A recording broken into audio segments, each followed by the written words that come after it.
মুসলিম শরীফ এবং বুখারী শরীফের মধ্যে একটি হাদিস বর্ণিত হয়েছে। হাদিস বর্ণনাকারী সাহাবীর নাম হচ্ছে আব্দুল্লাহ ইবনে ওমর রাদিয়াল্লাহু তাআলা আনহুমা। তিনি হচ্ছেন হাদিসের রাবী। তিনি বলেন, নবী করিম সাল্লাল্লাহু আলাইহি সাল্লামকে আমি একটা গল্প বলতে শুনেছি। সামি'তু রাসূলুল্লাহি সাল্লাল্লাহু আলাইহি ওয়াসাল্লাম ইয়াকুল। ওমর রাদিয়াল্লাহু তাআলা আনহুর ছেলে বলেন, আমি রাসূলকে একটা গল্প বলতে শুনেছি। সেই গল্পটা হচ্ছে, হুজুর বলেন, সালাসাতু নাফারিন মিম্মান কানা ক্বাবলাকুম ইনতালাকা সালাসাতু নাফারিন মিম্মান কানা ক্বাবলাকুম। দুনিয়াতে আসার আগে বনী ইসরাইল সম্প্রদায়ের তিনজন ব্যক্তি কোন এক সফরে বের হয়েছে। কয়জন ব্যক্তি? সবাই বলেন তো, কয়জন ব্যক্তি? তিনজন ব্যক্তি কোন একটা সফরে বের হয়েছে। ঘর থেকে বের হয়ে যাওয়ার পর কিছুদিন তারা পথ চলেছে। পথ চলার পরে বর্তমান রাস্তাঘাট যেমন উন্নত হয়েছে, হাজার হাজার বছর আগে রাস্তাঘাটের এমন উন্নয়ন ছিল না। পাহাড়িয়া গিরিপথ বেয়ে বেয়ে তারা চলেছে। সারা দিন চলে ক্লান্ত যখন হয়েছে, সন্ধ্যা যখন ঘনায় এলো, তিনজন মানুষ চিন্তা করলো, রাতটা যদি কোনো মতে কোথাও কাটিয়ে যেতে পারতাম, তাহলে সকালবেলা আরামে আবার নিরাপদে বের হয়ে যেতাম। হাদিসের ভাষায় হাত্তা আওয়াহুমুল মাবিতু ইলা গারিন। চিন্তা ভাবনা করলো রাতটা কোথায় কাটানো যায়। বর্তমান পৃথিবী যখন উন্নত হয়েছে, বিভিন্ন জেলা উপজেলায় থানা শহরে আবাসিক হোটেল পাওয়া যায় রাত্রি যাপন করার জন্য। তখন তার রাত যাপন করার জন্য এভাবে বাড়িঘর ছিল না, কিংবা আবাসিক হোটেল পাওয়া যেত না। চিন্তা ভাবনা করলো কোথায় কাটাবো রাত। বিরাট বড় পাহাড় দেখতে পেল, পাহাড়ের মধ্যে গুহা দেখা যায়। তিনজনে মিলে পরামর্শ করলো, যদি কোনো মতে পাহাড়ের গুহায় গিয়ে রাতটা কাটায় দিতে পারি, সকালবেলা নিরাপত্তা নিয়ে এখান থেকে বের হয়ে যাব।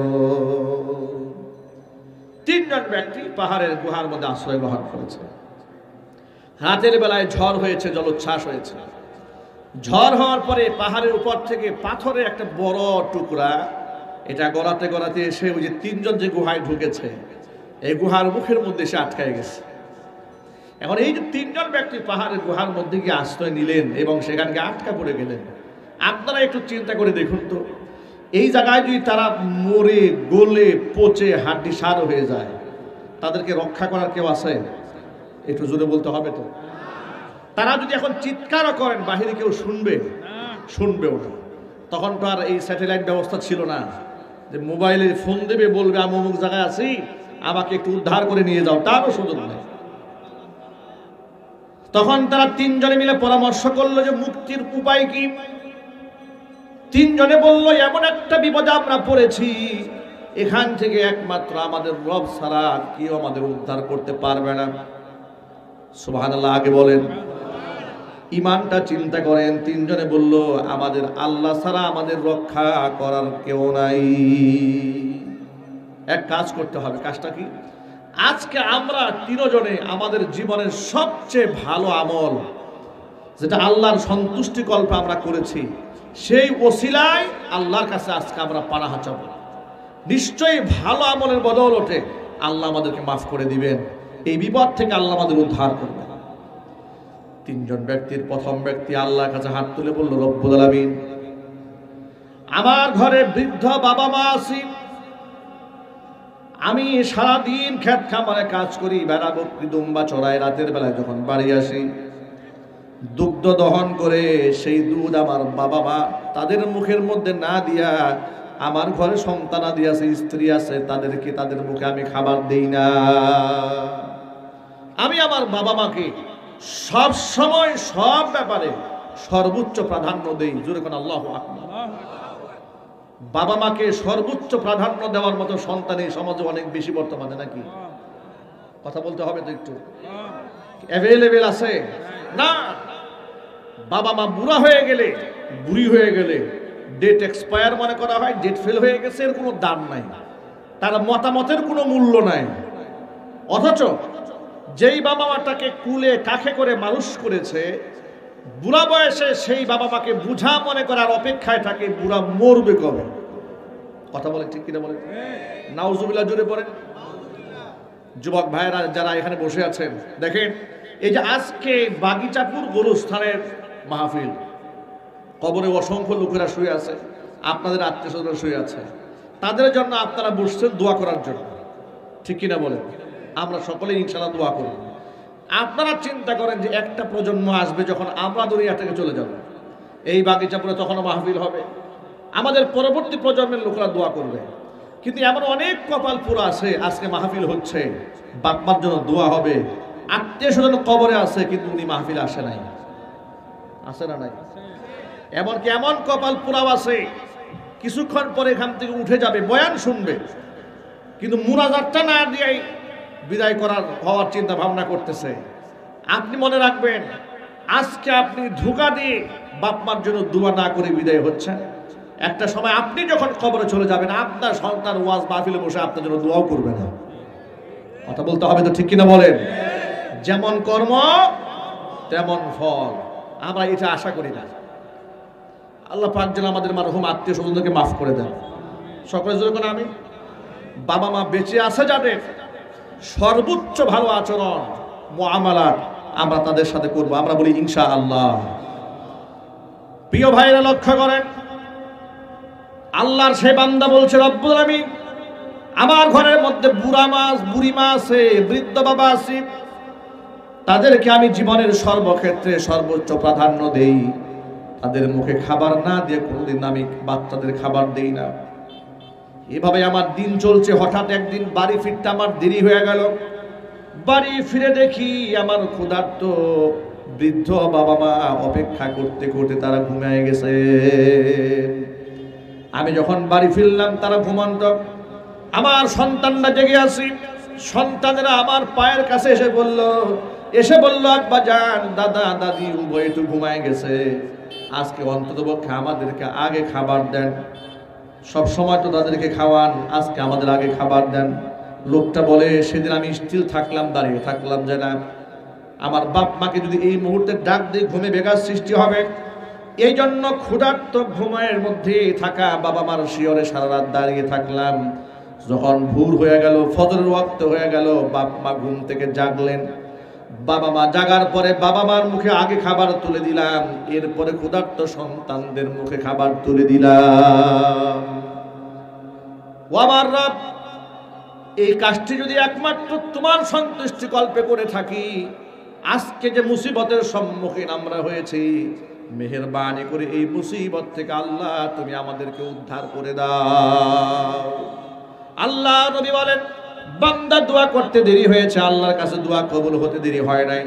সাথে সাথে পাথরটাকে আল্লাহ গর্তের মুখ থেকে কিঞ্চিত পরিমাণ দূরে সরিয়ে দিয়েছেন, কিন্তু যতটুকু সরেছে একজনও বের হওয়া সম্ভব নয়। এবার দ্বিতীয় জন হাত তুলেছে, দ্বিতীয় ব্যক্তি। এই কথাটা যুবকরা খুব মনোযোগ সহকারে শুনতে হবে, এবং পর্দার অন্তরের মা এবং বোন যারা আছেন, এই পয়েন্টটা খুব মনোযোগ সহকারে শুনবে, গভীর মনোযোগ সহকারে। দ্বিতীয় ব্যক্তি আল্লাহকে ডেকে বলে, রব্বুল আলামিন আমার এক সুন্দরী চাচাতো বোন ছিল, আমি তার প্রেমাসক্ত ছিলাম। ইন্নাহা কানাত আহাব্বা ইলাইয়া মিন জামিইন নাস, পৃথিবীর সমস্ত মানুষের চাইতে সে ছিল আমার কাছে বড়ই পছন্দের পাত্রী। তাকে আমি আমার জীবনে কাছে পাওয়ার জন্য বহুবার চেষ্টা করেছি, পাই নাই। বহুবার তাকে আমি ওয়াসওয়াসা দিয়েছি, কুপ্রস্তাব দিয়েছি, কখনো সে বোনটাকে রাজি করাতে পারি নাই। এভাবেই দিনকাল চলতেছিল। হঠাৎ করে গোটা এলাকার মধ্যে দুর্ভিক্ষ দেখা দিল। মানুষের পকেটে টাকা নাই, পেটে খাবার নাই, ক্ষেত খামারে ফসল নাই, দুর্ভিক্ষ দেখা দিয়েছে। কিন্তু আমার পকেটে তখনও টাকা ভরা, কারণ আমি প্রতিষ্ঠিত ব্যবসায়ী ছিলাম, ব্যক্তি ছিলাম। আমার সেই বোনটা আমার কাছে সাহায্যের জন্য হাত বাড়ালো, বলল, ভাই পরিবারের সদস্যরা না খেয়ে আছে, তুমি যদি একটু সাহায্য করো, কোনো মতো আমরা জীবনটা নিয়ে বাঁচতে পারি। তখন আমি তাকে বললাম, এটাকে সুবর্ণ সুযোগ মনে করলাম, টাকা তো তোমাকে ঠিকই দিব, কিন্তু এতদিন পর্যন্ত যা তোমার কাছে চেয়েছিলাম তুমি আমাকে দেও নাই, যদি আমার মনোবাঞ্ছনা পূরণ করো নিশ্চয়ই তোমাকে আমি টাকা দেব। আমার বোনটি নিরাপদ উপায় না পেয়ে, একেবারেই নিরুপায় হয়ে, টাকার অভাব, পরিবার সদস্যরা না খেয়ে আছে, আমার প্রস্তাবে সে রাজি হল। কোন বর্ণনার মধ্যে এসছে আমি তাকে 100 স্বর্ণ মুদ্রা দিলাম, কোন বর্ণনার মধ্যে এসছে আমি তাকে 120টা স্বর্ণ মুদ্রা দিলাম। কন্ট্রাক্ট হচ্ছে সে টাকার বিনিময়ে আমার কাছে একান্তে সময় কাটাবে। এরপরে সে যখন নির্ধারিত সময় আমার কাছে এসেছে, দু ধরনের বর্ণনা পাওয়া যায়। হাত্তা কাআতু বাইনা রিজলাইহা, আমি যখন তার দুই উরুর মাঝখানে বসে গেছি, এমন সময় আমার সেই বোনটি আমাকে ডেকে বলে, ইত্তাকিল্লাহ, আল্লাহর বান্দা তুমি আল্লাহকে ভয় করো। সুবহানাল্লাহ বলবেন না? আচ্ছা, কতটুকুনি ইমানদার হলে একটা নারী নিজের সতীত্ব রক্ষা করার জন্য জীবনের সর্বশেষ মুহূর্ত পরীক্ষার চূড়ান্ত পর্যায়ে মেয়েটি বলছে, আল্লাহর বান্দা আল্লাহকে ভয় করো। বিবাহ বহির্ভূত অবৈধ যৌন সঙ্গম যেখানে আল্লাহ হারাম করেছেন, তুমি সেই হারাম কাজটাকে করতে পারো না।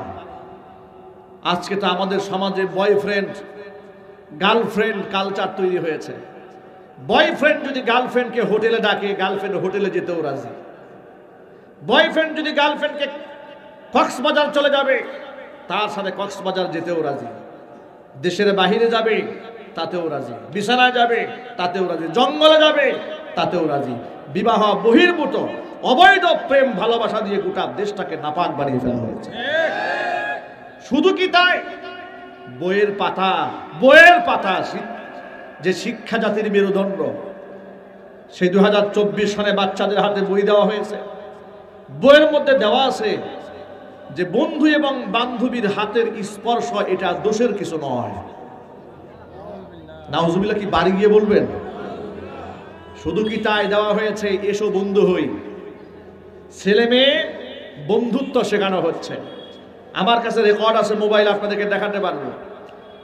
আজকে বাংলাদেশে এই শীত সময়ে বিভিন্ন স্কুল কলেজ বিশ্ববিদ্যালয় থেকে শিক্ষা সফর লোকেরা বের হয়। ওই শিক্ষা সফরকে আমি আমার ভাষায় নাম দিয়েছি শিক্ষা সফর নয়, এটা হচ্ছে জিনা ব্যভিচার সফর। এই জিনা ব্যভিচার সফর উঠতি বসে ছেলে মেয়েরা তারা ডিজে গান বাজায়, উদ্দাম নাচতে থাকে হিন্দি গানের তালে তালে।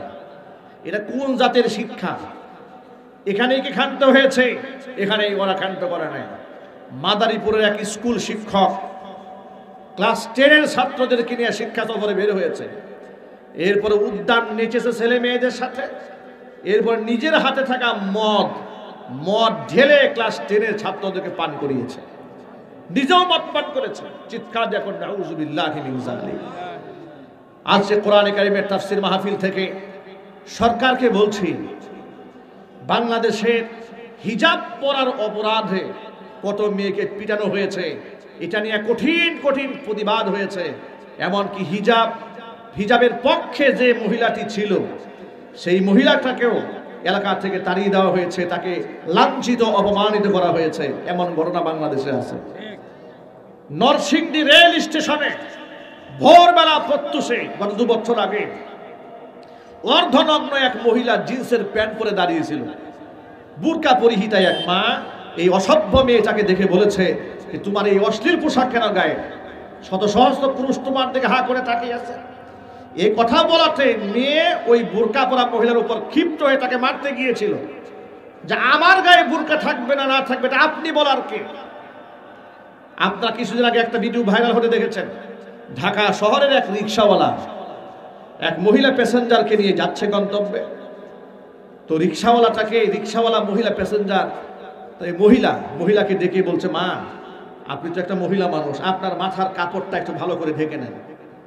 আচ্ছা, রিক্সাওয়ালা যে কথাটা বলেছে খারাপ কথা বলেছে? একটু আওয়াজ দিয়ে বলেন না, খারাপ বলেছে না ভালো কথা বলেছে? কেন সে তাকে মাথায় কাপড় দেওয়ার কথা বলেছে? এই অপরাধে রিক্সাওয়ালাকে যাচ্ছে তাই গালিগালাজ করেছে, এটাকে ভিডিও ধারণ করেছে। তারা বলেছে যে তোরা কি এটাকে ট্রেন্ড বানিয়ে ফেলেছিস নাকি, যে কার মাথায় কাপড় থাকবে না থাকবে সেটা রিক্সাওয়ালা তুই বলার কে? এইরকম করে তাকে অপমান করেছে। আমি সরকারকে বলবো, এই সমস্ত নির্লজ্জতা এবং বেহায়াপনা যারা সমাজের মধ্যে উস্কে দেয়, জাতি গড়ার কারিগর শিক্ষক নামক এক কুলাঙ্গার যারা বাচ্চাদের হাতে মদ ঢেলে দেয়, বাচ্চাদেরকে জিনা ব্যভিচার দিকে ঠেলে দেয়, এরা শিক্ষক হতে পারে না। এরা মানবতার শিক্ষক নয়, মানবতার চরম দুশ্মন ছাড়া কেউ নয়। আজকে আলেম ওলামা কেন জেল খাটবে? আজকে অন্ধকার কারাগারে আলেমরা থাকবে কেন? এই সমস্ত লম্পট এবং বদমাশদেরকে জেলখানায় খাটতে হবে, কথা বলতে হবে, ঠিক কিনা বলে? ওরা বলে শিক্ষক হচ্ছে পিতার সমতুল্য। এই কথা বলে মেয়েদেরকে লোভনীয় প্রস্তাবে একেবারে ভোগ করার জন্য খুব সহজে কাছে টেনে নিয়ে যায়। যদি শিক্ষকরা পিতার সমতুল্যই হয়ে থাকে, তাহলে ভিকারুন্নিসা নুন স্কুল অ্যান্ড কলেজের মেয়েরা এখন রাস্তায় নেমে মুরাদ সরকার শিক্ষকের নামে মানববন্ধন করে আন্দোলন করছে কেন? কথা বলেন ঠিক কিনা? মুরাদ নামক এই লোকটি ভিকারুন্নিসা নুন স্কুল অ্যান্ড কলেজের মেয়েদেরকে বলছে, তোমরা তো আমার মেয়ের মতো, তোমাদের পাশাপাশি বসতে আমার কোনো সমস্যা নাই। এই কথা বলে পাশে বসছে, এরপরে গায়ে হাত দিয়েছে, এরপরে আপত্তিকর জায়গার মধ্যে হাত দিয়েছে, এমনকি বাজে বাজে ভিডিও মেয়েদেরকে দেখিয়েছে। নাউজুবিল্লাহ বলবেন না? এই ধরনের অসংখ্য মুরাদ এ দেশের মধ্যে ঢুকে গেছে। এক টাকলা মুরাদ তো গোটা দেশটাকে উলট পালট করে দিয়েছিল। কথা বলতে হবে তো। এই অসংখ্য মুরাদ আছে। আমি আমার মা বোনদেরকে বলছি, মায়েরা বোনেরা, নিজের সম্মান অটুট রাখুন, নিজেকে পর্দায় আবৃত করে রাখুন। যে জিনিস সহজে আর সস্তায় পাওয়া যায় তার দাম থাকে না। আপনি যদি বয়ফ্রেন্ডের জন্য এত সস্তা হয়ে যান, সুযোগ পেলে টিস্যু পেপার বানিয়ে আপনাকে ছুঁড়ে মারবে। বাস্তবতা নাই বাংলাদেশে। মাওয়া এক্সপ্রেসওয়েতে গত 20 দিন আগে একটা দুর্ঘটনা ঘটেছে। বয়ফ্রেন্ড তার গার্লফ্রেন্ডকে মোটর বাইকের পেছনে উঠিয়ে মাওয়া এক্সপ্রেসওয়েতে উনি রানওয়েতে একেবারে খুব নায়ক সেজে ঘুরে বেড়াচ্ছে। রাস্তায় সড়ক দুর্ঘটনা হলো, পিছন দিক থেকে মেয়েটি ছিটকে পড়ে একেবারে টাকের নিচে পড়ে গিয়ে ভট্টা হয়ে গেছে। এবার সেই বয়ফ্রেন্ড কি করেছে দেখেন, বয়ফ্রেন্ড এই মেয়েটাকে ফালাই দেবে যে মরছে এখানে, জানো এর সাথে কোনো সম্পর্ক আছে এটা আন্দাজও করতে না পারে, ওখান থেকে পালাই গেছে। মানে তার এতটুকুন দায়বদ্ধতা নাই যে একটা মানুষ মারা গেল, অথচ তাকে হয়তো আশ্বাস দিয়ে নিয়ে গেছে যে আকাশ সাক্ষী, বাতাস সাক্ষী, পৃথিবী উল্টায় যাবে কিন্তু আমরা উল্টাবো না। কথা বলে না কেন? এগুলা বলেই তো মেয়েদেরকে ধোঁকা দিয়ে বোকাগুলা বানায় লম্পট এবং বদমাশ গুলা। কথা একটু জোরে বলতে হবে, ঠিক কিনা বলেন? আবার অসংখ্য মেয়েরা এত লোভী, এই লোভ টাকার লোভে নিজের দেহ দিতে ওদের কোনো আপত্তি নাই। আমি অসংখ্য মাহফিলে বলেছি, আজও বলছি, কথাগুলো বাহিরে যাচ্ছে মাইকের আওয়াজে। যে জিনিস খুব সহজে পাওয়া যায়, সস্তায় পাওয়া যায়, তার দাম থাকে না। যেমন ছাগলের মতো, ছাগল অ্যাভেলেবেল পাওয়া যায়, ওর দাম নাই। হরিণ অ্যাভেলেবেল পাওয়া যায় না, এই জন্য হরিণ থাকে জঙ্গলে, ওকে মানুষ খুব দাম দেয়। হরিণ দিয়ে কেউ গালি দেয় না, হরিণ দিয়ে মানুষের প্রশংসা করে, বলে তোমার চেহারা তো দেখতে দারুণ সুন্দর, চোখগুলো টানা টানা হরিণের মতো। হরিণ দিয়ে সুন্দর যদি উপমা দেয়, আর ছাগল দিয়ে গালি দেয় তুই একটা ছাগল। কথা কন ঠিক কিনা? শুধু কি এতটুকু, পাল্টা আর একজনে বলে তুই আস্তে একটা রাম ছাগল। দেখেন, যদিও আমাদের এই সমাজে কিছু কিছু মানুষের মূল্য ছাগলের চাইতে কম হয়ে গেছে। ছাগল কিনতে 10-12 হাজার টাকা লাগে, আর কিছু কিছু মানুষ কিনতে মাত্র 500 টাকা লাগে। যদিও এরকম মানুষ শেরপুরে একটাও নাই। মাত্র 500 টাকা দিবেন কিংবা 1 প্যাকেট সিগারেট কিনে দেবেন, সারা দিন আপনার গোলামি করবে। নাউজুবিল্লাহ পড়েন। আমার মায়েরা বোনেরা যুবক ভাইয়েরা কথাটা ভালো করে শোনেন। নবী করিম সাল্লাল্লাহু আলাইহি সাল্লাম বলেছেন, মিরাজ রজনীতে আমি যখন আল্লাহর সান্নিধ্যে গেলাম, ওই সময় জান্নাত জাহান্নামের দৃশ্য আমি দেখেছি। আমি দেখতে পেয়েছি বিরাট বড় চুলার ভেতরে অসংখ্য উলঙ্গ নারী পুরুষকে আগুনে পুড়িয়ে ছাই বানিয়ে দেওয়া হচ্ছে। আমি জিব্রাইল আমিনকে জিজ্ঞেস করলাম, জিব্রাইল এরা কারা? জিব্রাইল আমিন আমাকে জবাব দিয়ে বলেন, ইয়া রাসূলুল্লাহ, ইয়া হাবিবাল্লাহ, এরা হচ্ছে আপনার উম্মতের ওই সমস্ত নারী এবং পুরুষ যারা বিবাহ বহির্ভূত অবৈধ যৌন সঙ্গম করেছে। যুবকেরা, জিনা ব্যভিচারের সাথে আমাদের সম্পর্ক থাকবে? যদি বল থাকবে, আল্লাহ পাক যেন বৈধ বিবাহ করে পবিত্র জীবন যাপন করার তৌফিক আমাদেরকে দান করেন। সকলে চিৎকার দিয়ে এখন আমিন। লোকটা আল্লাহর কাছে হাত তুলে ধরেছে, রব্বুল আলামিন, আমার একজন সুন্দরী চাচাতো বোন ছিল, আমি প্রেমাসক্ত ছিলাম, কাছে পাই নাই, বিপদে পড়ে সাহায্য চেয়েছে, টাকা দিলাম, শর্তে তার নিকটে গেলাম। হাত্তা কাআতু বাইনা রিজলাইহা, যখন তার দুই উরুর মাঝখানে আমি বসে গেছি, এমন সময় আমাকে ডেকে বলল, ভাই ইত্তাকিল্লাহ, তুমি আল্লাহকে ভয় করো। এই কথা বলা মাত্র আমি তাৎক্ষণিক সেখান থেকে, তার দেহ থেকে আমি উঠে চলে আসছি। আল্লাহকে ডেকে তিনি বলছেন, আমি একটি টাকাও তার কাছে ফেরত নাই নাই। পৃথিবীর কেউ এই ঘটনা জানে না, একমাত্র তুমি জানো। ও রব্বে কারীম, যদি এই কাজটা একমাত্র তোমার খুশির জন্য করে থাকি, মেহেরবানি করে আজকের বিপদ থেকে আমাদেরকে বাঁচিয়ে দাও। আল্লাহর নবী বলেন, দোয়া করতে দেরি হয়েছে, বান্দার দোয়া আল্লাহ কবুল করতে দেরি করেন নাই। সাথে সাথে পাথরটাকে গর্তের মুখ থেকে আর একটু সরিয়ে দিলেন। এখন কিছুটা আলো প্রবেশ করতে শুরু করেছে, কিন্তু যতটুকু সরেছে একজন বের হওয়া সম্ভব নয়, বাকি আছে একজন। এবার তৃতীয় জন আল্লাহর কাছে হাত তুললেন, রব্বুল আলামিন, আমার বাড়িতে দিনমজুরের লোকেরা কাজ করত, সকলকেই পারিশ্রমিক দিয়ে বিদায় করে দিতাম। একবার বেশ কিছু লোক আমার বাড়িতে কাজ করেছে। আল্লাহর এই বান্দা বলছে, রব্বুল আলামিন, আমার বাড়িতে অসংখ্য কামলারা কাজ করেছে, তাদের আমি মজুরি দিয়ে বিদায় দিয়ে দিয়েছি, কিন্তু একজন কামলা মজুরি না নিয়ে চলে গেছে। এখন কামলার টাকা, তার হকের টাকা আমি করবোটা কি, বড় পেরেশান হয়ে গেলাম। ওই টাকা দিয়ে আমি ক্ষেত খামার করলাম, ওখান থেকে লভ্যাংশ পেলাম। এরপরে ওই টাকা দিয়া আমি বেশ কিছু ছাগল কিনেছি, ভেড়া বকরি দুম্বা কিনেছি, মোটামুটি সম্পদের মাত্রা বেড়ে গেছে। এরপরে ওই লোকটা অনেক দিন পরে আমার বাড়িতে এসেছে, এসে আমাকে বলছে, ভাইজান, আপনার কাছে কিছু টাকা পাওনা ছিল, আমার মজুরি পাওনা ছিল। তিনি বলেন, ওই ব্যক্তিকে আমি বললাম, আল্লাহর বান্দা, যতগুলো ভেড়া বকরি দুম্বা দেখা যায় সবগুলো তোমার উজরত তুমি নিয়ে যাও। কথা শুনে লোকটি আমার দিকে ফেল ফেল করে তাকিয়ে থেকে অবাক বিস্ময়ে বলছি, আতাস্তাহজিউ বি, তুমি কি আমার সাথে গরিব বলে আমার সাথে ঠাট্টা করো নাকি, উপহাস করো নাকি? লোকটা বলছে, লা আস্তাহজিউ বিক, আমি তোমার সাথে ঠাট্টা বিদ্রুপ করি না। তোমার রেখে যাওয়ার টাকা আমানত, ওই আমানতের টাকা দিয়ে তিল তিল করে সম্পদগুলো আমি গড়েছি তোমার জন্য, এগুলো আমি মালিক নই, সব তোমার, তুমি নিয়ে যাও। লোকটা বলে, রব্বুল আলামিন, তখন ওই লোকটা সবগুলো সম্পদ নিয়ে গেল।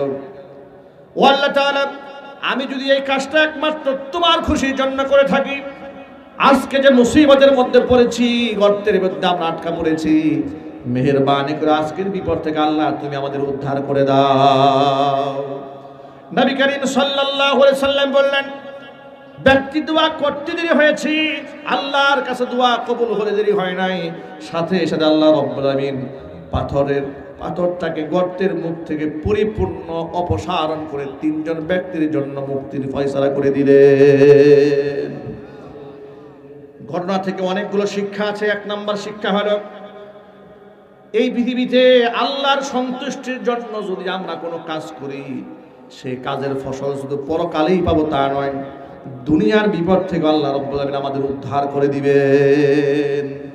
নবী করিম সাল্লাল্লাহু আলাইহি ওয়াসাল্লাম বলেছেন, আখলিস দীনাকা ইয়াকফিকাল আমালুল কালিল, তুমি তোমার দিনকে, নিয়তকে আল্লাহর জন্য খালেস বানায় নাও, আমল যদি অল্প হয় নাজাতের জন্য যথেষ্ট হয়ে যাবে। এই জন্য আমরা যখন দান করি একমাত্র কার খুশির জন্য দান করব? সবাই বলতে হবে তো। যখন নামাজ পড়ি কার খুশির জন্য নামাজ পড়ব? যখন যাকাত দেব কার খুশির জন্য যাকাত দেব? যখন হজ করব কার খুশির জন্য হজ করব? সমাজে এমন কিছু মানুষ আছে, দান করার পরে মাইকে যদি তার নাম ঘোষণা না হয় মনের মধ্যে তৃপ্তি আসে না।